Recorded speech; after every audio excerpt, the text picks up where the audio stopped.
Myths and History. I am one of your hosts, Bryant, with my permanent guest, Cammy. What up, Cammy? Hello, Bryant. Welcome back to your show. Thank you. Where you actually, I would say, took the head on this week's topic, and it's a bit of a doozy. So would you care to tell everyone what we're going to be discussing in your story today? Yeah, sure. So specifically, I am talking about Plato's The Allegory of the Cave, but it's part of a larger topic. An infinitesimally larger. Much. Yeah. So, we kind of had this idea, we were kind of bouncing back, like how to talk about like multiverse theory. It's really big in everything right now. That and metaverse, but that's stupid. We're not going to talk about that. This is much better. And simulation theory came up too, because it turns out they're really intertwined in a way. But yes, the allegory of the cave is kind of where we kind of stuck it and where we'll evolve. So Cammy's going to give us a story, and then I'll lead a 3-hour lecture afterwards, right? Oh my goodness, don't drive our listeners away. I know, yeah. Or gain, who knows? We'll get one from it. But anyway, so yeah, Cammy's going to give us a story, and I'll talk a little bit about these concepts and some fun stuff afterwards. So Cammy, will you please regale us with your story? Yeah, absolutely. So I used Benjamin Jowlett's translation of The Allegory of the Cave by Plato, and when I was doing the little cite this source button on Google, it gave me lulu.com, which is not where I got it from. I got it from Google, so I don't know if they let Google borrow it or whatever, but apparently it's available there as well. Behold, a cave, dim and dark, that opens to a den where we find 5 humans, restrained from birth, to face the farthest wall. And each person cannot move his head or his legs to adjust his sight. A fire sits behind them, and beyond that there is a wall and a path behind that wall where people walk with puppets of all sorts. Animals and foods and vessels, all made of wood and fabric, are passed along these walls. Each prisoner can only see the distorted shadows of these objects, and as the puppeteers speak, the sound is carried to the wall where the shadows appear, as if the voices were coming from these distortions, and the truth they see would only be the shadows and the echoed voices. But imagine one of them is released of their chains and allowed to walk towards the light that comes from the fire, and allowed to view the objects once only known to him in their distorted state. But with the pain in his eyes from the light, and the objects being so distorted in their shadow state, he could not make out that he had witnessed them upon the cave wall. And then he is dragged to the cave entrance, where the sun further blinds him, but his eyes adjust. And when they do, he sees not wooden carvings of animals, but actual animals, and the stars in the sky, and the ocean, and the grass beneath him, and everything that exists in reality. And being overwhelmed with pleasure from everything that is real, he will return to the den, and his eyes must adjust again to the darkness. And now he begs his fellow prisoners to come with him to the light, but he cannot make them come. They ridicule him for believing that there is anything beyond what lies upon the wall. Thus he lives in 2 realities, the one he came from and the one he knows now, and not one among the unenlightened from either world would believe the other existed. So the Truman Show, right? Yes. Yes. The Truman Show is simulation theory. A funny little anecdote, because we watched the Truman Show when I was in 7th or 8th grade. It was my English class, I think. At the end, of course, the teacher was like, all right, now who would want to do that? And of course, everyone's like, no. And then me, my little smart ass, angsty self, I was like, I'd do it. I'd be Jim Carrey's character. I'd be Truman.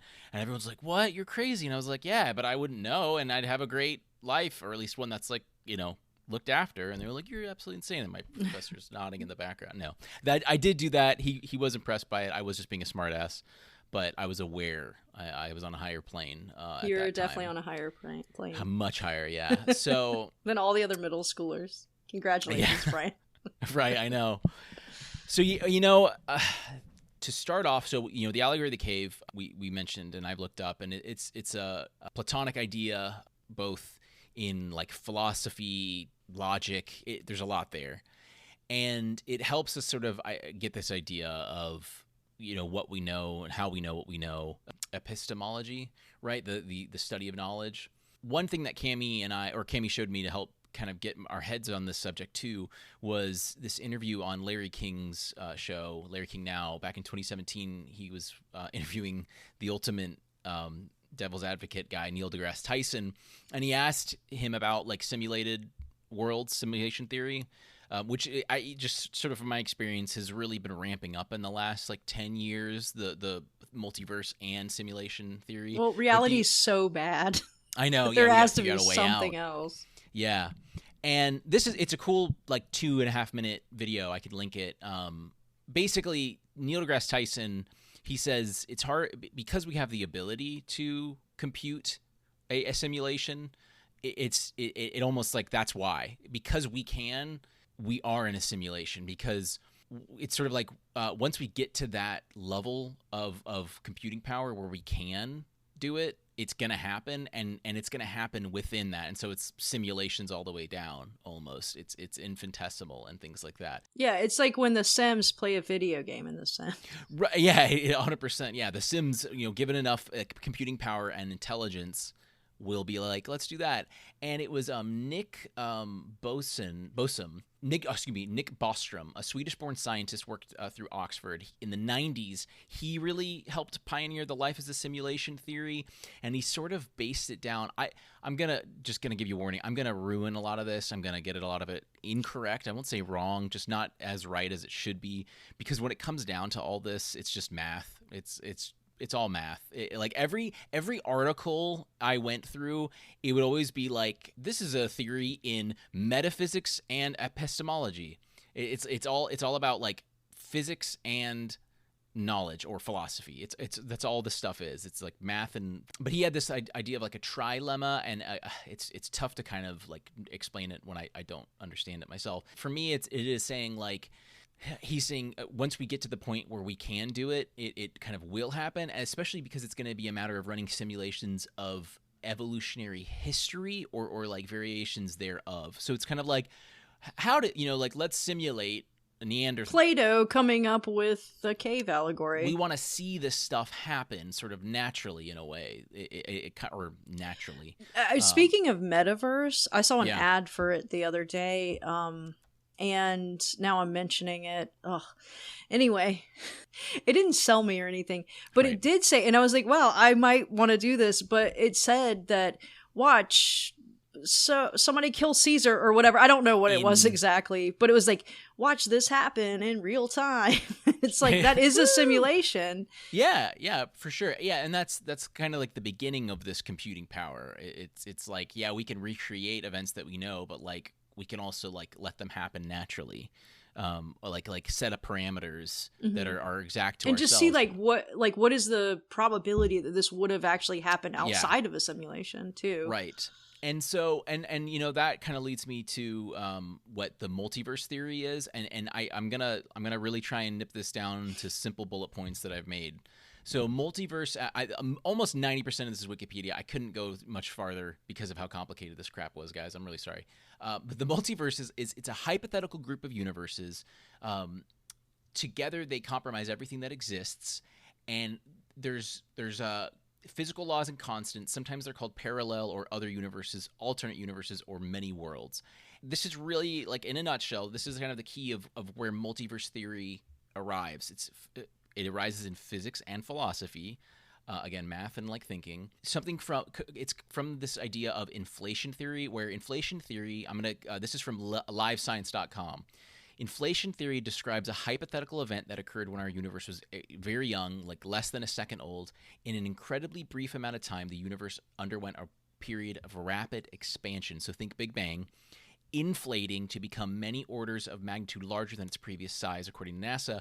That continues today. It's tough because, like, you're just saying the universe is expanding, and it was expanding at a higher rate, like acceleration was higher. It's done expanding in some areas, but in other areas it's not. And during this inflation, bits of it pinch off. Okay.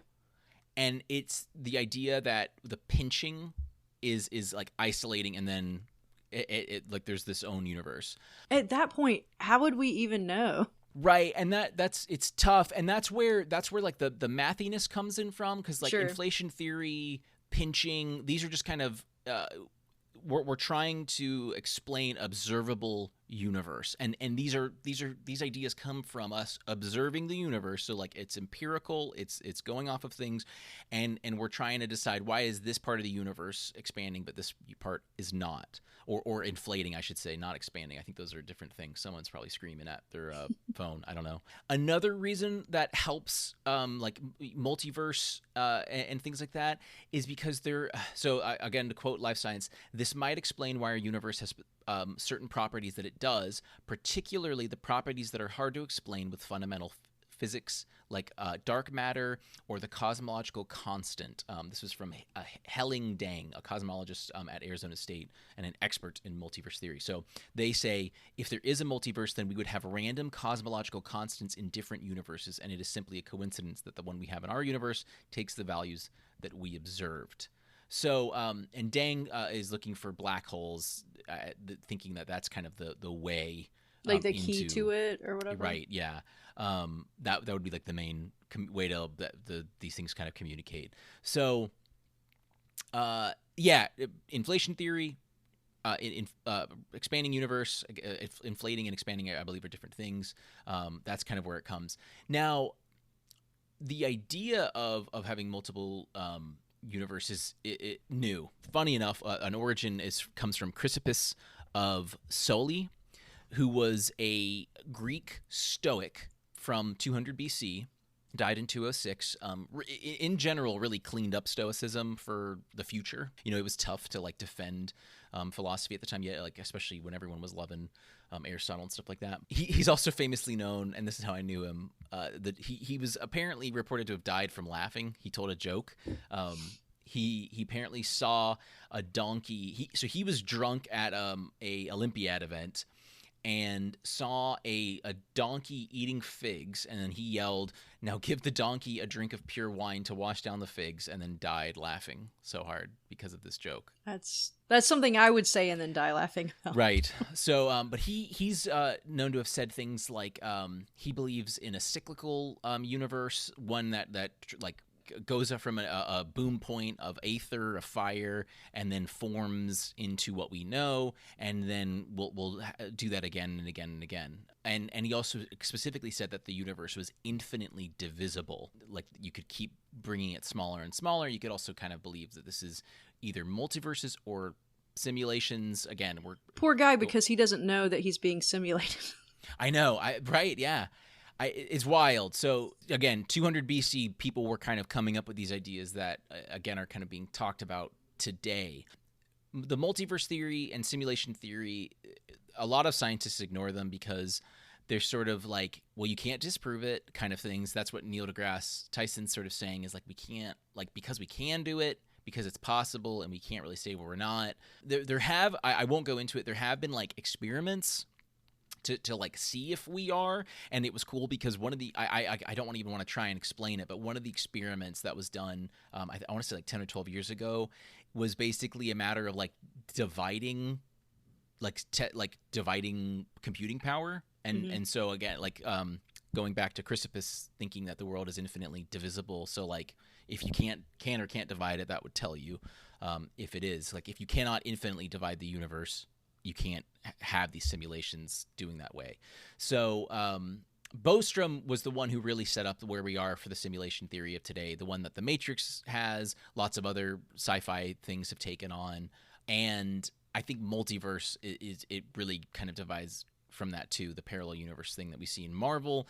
That's really been famous right now. One other great example, or a couple other great examples of this, the life as a simulation idea going way far back, is the butterfly dream from Zhuangzi, which is a book, which it means like Master Zhong.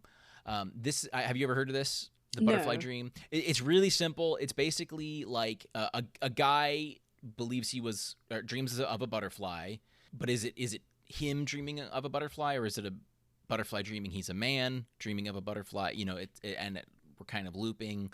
So this was done through the 3rd century BC. So right around the same time as some Greek dudes were laughing themselves to death on the other side of the world, Zhuangzi, this story, there was this idea of the butterfly dream, which also kind of comes from The Matrix, or is played into The Matrix. So yeah, the butterfly dream was a big Chinese philosophical idea. Kind of straightforward too. It's a really simple like poem almost. Another big thing someone mentioned on. So I was like in a Quora, the new Yahoo answer site, basically. Yeah. Someone asked this. Someone asked which religions propose that the multiverse exists, and someone had actually just mentioned the 9 realms of Norse mythology, and I thought that was a good example of. It's tough though because we don't have Norse texts. We don't have this like. Right. You know, it's tough because a lot of that was done by like Christian authors later. The words that they used, what do they mean by realms? It's clear that they did believe in elves, dwarves, and other places. Asgard, Midgard was Earth, things like that. So there, depending on that, but there was this idea of Yggdrasil, the world tree, connecting these realms. So it's tough to kind of what is a realm, a universe, is blah blah blah blah. But there are these multiple scopes, life in different areas and things like that works differently. But another big thing, and I tried, this is all just so over my head, it's insane. Sure. Avatamsaka Sutra, the Wikipedia page for it is huge, and I'm just gonna get this one blurb from Wikipedia. The Avatamsaka Sutra describes a cosmos of infinite realms upon realms mutually containing one another. So this stuff was written in the BCs. What's cool too is it kind of discusses supreme awareness. Like this is sort of on the it's sort of like understanding the infinite realms through unawareness, through nothingness. The term that they use is sunyata, which I really liked that. My quick little, I'm gonna end this all out with me just kind of talking about the Matrix a tiny bit. Because the Matrix 4 came out beginning of this year, or was at the very end of last year, December. And it was really, really fun to watch. You know, I was in middle school when the Matrix trilogy came out. I think technically when I was like 5th grade, but it ended when I was in middle school. And I loved it for like the kung fu and stuff. And I did not I understand kind of the basics, like, oh, life could be a simulation, blah, blah, blah. But it goes more into that, and the 4th one really shows the futility. I mean, well, I'll scratch that. The 3rd one, I rewatched it with Kyle. Not too like before Kyle and I watched the 4th one, we rewatched the trilogy, and I hadn't watched it since I was a kid. So going into it, it was really funny because all of the fight scenes were kind of like blasé, because you know Neo's like powerful and like and that Neo learns that too. He's like, there's no point in fighting. It doesn't matter. None of it matters. And the 4th one really affirms this. They even make jokes because in the 4th one, they've resurrected, or spoilers for Matrix 4. You should have said that first because I haven't seen it. So do you want me to hold off on this? I totally can. You can. I mean, I don't know. Maybe I can give a little. Maybe anybody who hasn't seen it, skip ahead like a minute. Yeah, seriously a minute. I will make this super short and sweet. They've resurrected Neo. He died at the end of the 3rd one, and they've resurrected Neo.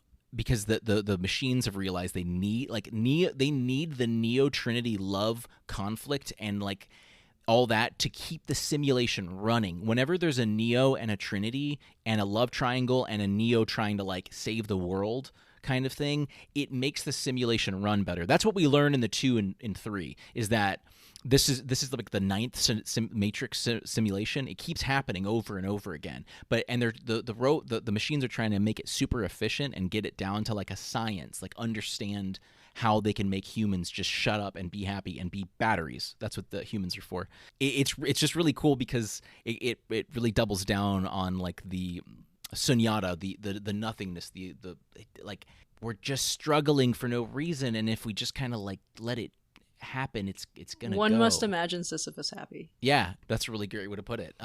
So I know that I hope that this episode had enlightened you. You know, one of the goals of Mythstorie isn't really for us to become experts on anything. It's just for us to talk about stuff. Some stuff we know really well, some stuff we cannot ever learn well because it's all just math. That's the really honestly, like, math. It's all math. That's all this is. So I hope that this wasn't too rambling. I'm going to do my best to edit the hell out of it. And I really, really enjoyed this, though. I learned a lot myself, and I'm going to put in some cool links for you guys to look into, a couple Wikipedia links too, just fun things to look in. But Yes, I think that's about it. Cammy, do you have anything you want to jump in on? No, but I do want to say that next time we are going back to more of a straight mythology. Yeah. Because we've been kind of off the mythology for a little. It's my fault. Sure. Well, and this worked out in a good way, though. There's a lot of religion, myth, Norse myth connected to this. Math's a myth. I really liked it, and I think it was a good topic. We had a Greek, Chrysippus. We talked about a Greek guy who laughed his ass off to Plato's allegory, so right. I'm just saying it's going to be more traditional the next time. Yes. Yeah. I meant to talk a little bit more about that, but I think that your story did good, and the Matrix is basically the allegory of the cave anyway. Oh, one cool thing I want to mention too. Chrysippus argued 1 is a number. Apparently, in Greek academia, one was our 0. Like when you tell a kid to start counting to 10, they're not going to go 0, 1. They're going to go 1, 2, 3. So we understand that. But back in Greece, they'd almost I don't know if they'd actually do this, but they would go 2, 3, 4. 1 was like the 0 of them. I know the concept of 0 is pretty, again, math scary. So Chrysippus actually argued that 1 was a number, and I think that's so cool. That's it. That's all I wanted to add. This guy Chrysippus was wild. I really like him a lot. I'm gonna have to look into it. It's great. I'll link. He's one of the links I'll put in there. Just spending his Wikipedia page isn't too long. Sadly, all of his works are pretty much just excerpts. None of his original works remain. But he was so important, and it's cool because his importance was recognized throughout the. Like it kind of resurged later. I can't remember who, but some like Christian medieval guys talked about him and were thought about how important he actually was. And so I'm glad that other than laughing his ass off to death, he was pretty important. And he certainly was important to the idea of, again. So to bring him to help me wrap this up. Multiverse, simulation theory are very interconnected. There is some scientific debate on them. The argument that the Neil deGrasse Tyson argument we get is it can happen, therefore it is, but that isn't good enough for everybody. Well, therefore it's likely. And simulation theory, Nick Bostrom, 1990s made it popular. He's been working on it ever since. This dude's big on it. I think 2012 he had a big thing. And it all really, things like the allegory of the cave to the Zhuangzi poem, what is it called? The Butterfly Dream. It's all connected, homie. Like, it's absolutely wild. I love it. So, Cammy, thank you for consuming my time with this wonderful topic.